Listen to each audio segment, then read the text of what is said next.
my name is Gabby and welcome back to my channel, or if you're new here, then welcome to my channel. And in today's video, we are going to be doing some fall book recommendations. So I tried to do a combination of books that I both read in the fall and feel as though have fall-like atmospheres and or stories. Was that combination always achieved? No, definitely not. But we'll end up talking more about that as we go along here. I have 5 books to talk about today, plus one honorable mention of sorts. Their content warnings will be linked down below in the description. We're gonna go in alphabetical order here, and let's go ahead and get into it.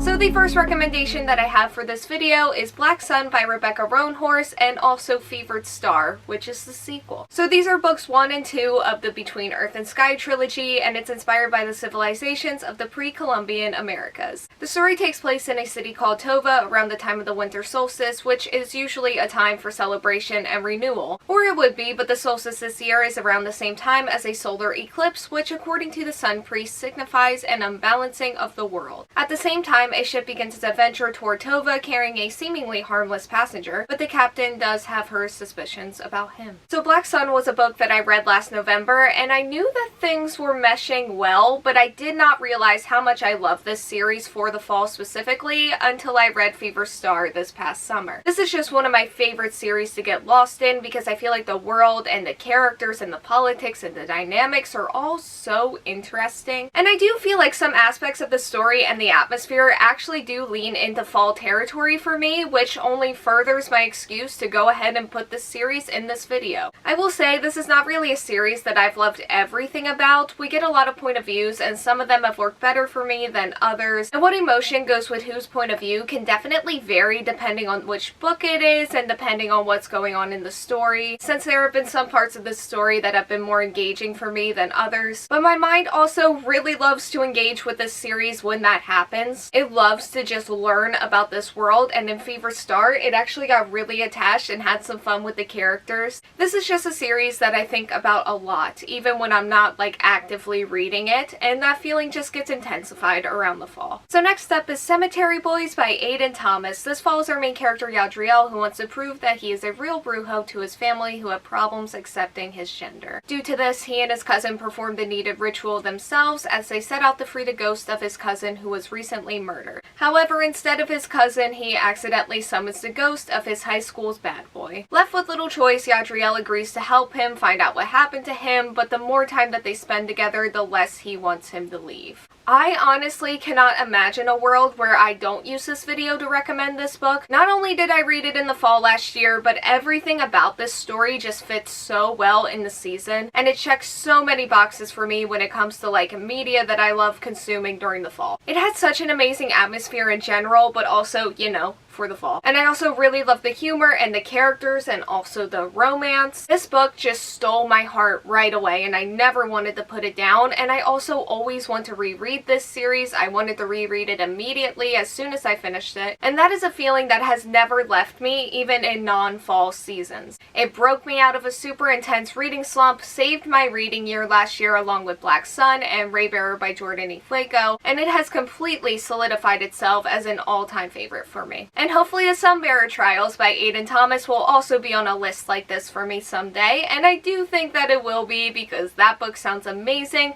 but for now, this is it. And next up is Elatsoe by Darcie Littlebadger. Elatsoe takes place in a version of America that is like the one that we know today, but is shaped by the monsters, magic, legends, and knowledge of its people, both indigenous and not. And we follow our main character Elatsoe, who is able to raise the ghosts of dead animals, which is a skill that has been passed down through generations of her family. When her cousin is murdered in a very picture-perfect town, it is up to our main character to uncover its secrets and protect her family. So I technically read this book in the summer, and I do kind of associate this book with the summer because of that, but I wanted to include like a good mystery, and this is in fact a good mystery book, which is a genre that I don't have the best relationship with. It's not really something that I reach for, and when I have reached for it, it has not always gone well, but I always want to try to like better that relationship in the fall because I feel like the fall is a great time for mysteries. There's something about this book and its format specifically that felt really nostalgic to me. I feel like I could could read a ton of books just following our main character going around and solving mysteries, but I am really grateful for this book and the time that I did get to spend actually doing that, and also just spend with our main character because she was great. This is another one that I just feel like had a ton of things about the world that I wanted to know about, and even though this book did get dragged down some for me by an unfortunate reading slump, this is still one of my favorite mysteries that I have ever read. So next up in this video is Gideon the Ninth by Tamsyn Muir. I typically just read the author blurb on the front of this book for the description because I feel like it really captures the book. And that blurb says, lesbian necromancers explore a haunted gothic palace in space. Decadent nobles vie to serve the deathless emperor skeletons. I mean, yeah, it just works for this. This is a book that took me forever to read. And by that I mean I started it and then I finished it I think like a year later. And the same thing is happening to me right now with its sequel, which I honestly just feel like I need to restart at this point because I read the first part of it, which was a decent chunk of the book, and then I just let it sit around for too long. But I do think that it will all be worth it in the end because this one was worth it. And I mean, just look at the cover. This is fall. Looking back on my time with this book, I do think that what I enjoyed most about it were the characters. There were a lot of them, but I was incredibly interested in all of them. The story also has like a dry, snarky humor to it that I think blended really well with the atmosphere and the setting in the story, which felt spooky and dark, so it was great. I did find this story pretty difficult to pay attention to at certain points, which was not fun at all, but this is still a series that I definitely want in my life. Okay, so it's now time to talk about the honorable mention because this is where it fell in the alphabet. And it's really only the extra book and the honorable mention right now because I haven't finished it yet. And that book is These Violent Delights by Chloe Gong. This is a Romeo and Juliet retelling that is set in 1920s Shanghai. There are rival gangs and a monster. Our main character has to team up with her first love and first betrayal, and they have to set aside their guns and their grudges in order to stop all of the mayhem. Was this video just an excuse for me to talk about my current read before I have finished it? I mean, it's not what happened here. I originally had this book in my summer TBR, and after reading 130 pages of it, I am so glad that this book fell into my fall TBR. I am really loving the characters here and their personalities. This book also does some really cool and fun things that kind of go out of their way to really hammer in that 1920s guns and grudges setting, which I so appreciate. I'm also super intrigued by the relationship dynamics and also the monster.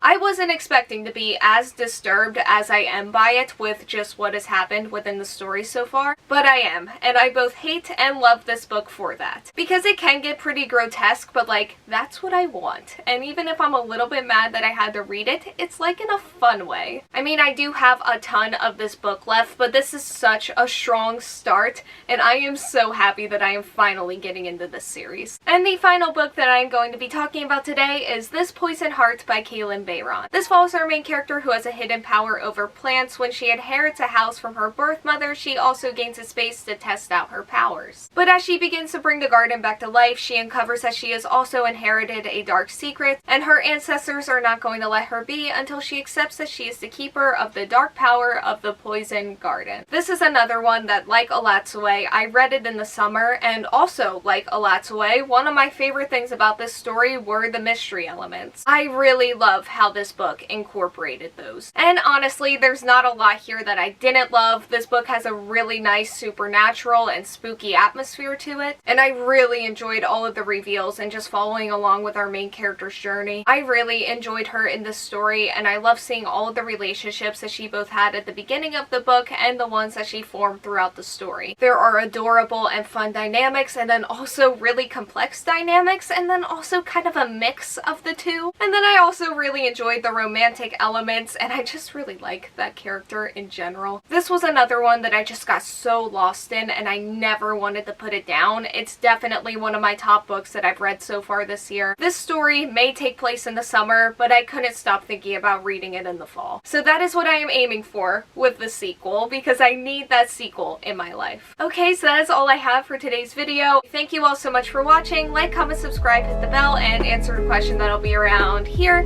if you want to do that, and hopefully I will see you here next time. Bye!